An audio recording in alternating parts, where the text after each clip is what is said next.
Now, the rest of the story. Bessie Whitehead, 5th grade teacher, had had enough. "Lewis," she exclaimed, "you will stay after class, and you can write on the blackboard 150 times, 'I am a bad boy.'" And he did.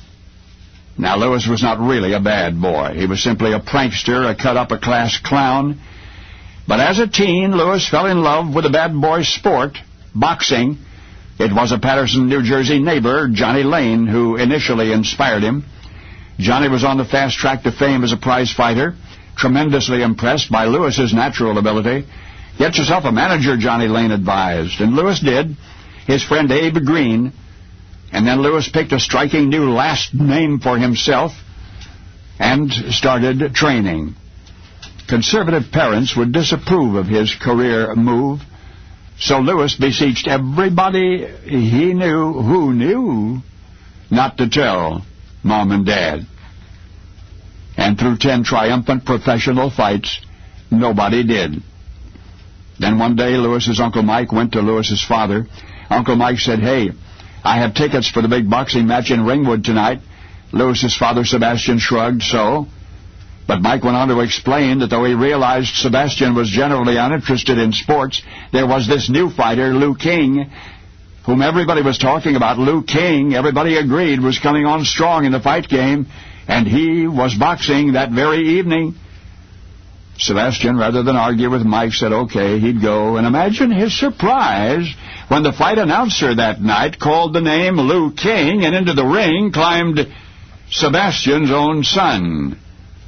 Well, Lou King won fight number 11. It was the one the following morning he was destined to lose.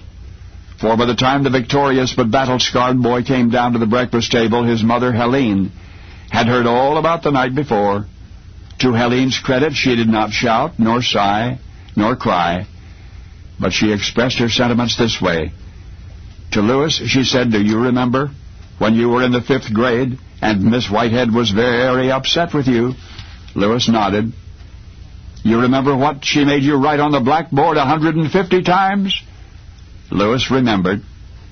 "Well," said Helene, her gaze at once very hot and very cold, "that's the way I feel about you right now." Lewis spared his mother the trouble of repeating the hated phrase.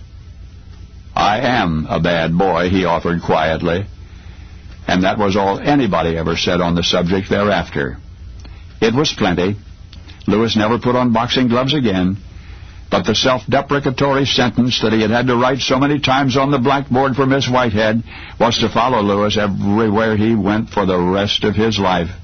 There was no telling what kind of a prize fighter he'd have made, considering his athletic ability and his early success, perhaps a very good one. And yet in another profession he became unique, irreplaceable, one of a kind. Not as Lou King, not even under his real name, Louis Francis Castillo. For once upon a tidal wave of laughter, there was a comedy team comprised of 2 verbal sparring partners, Bud Abbott and a self-described bad boy, Lou Costello. Abbott and Costello. Now you know the rest of the story.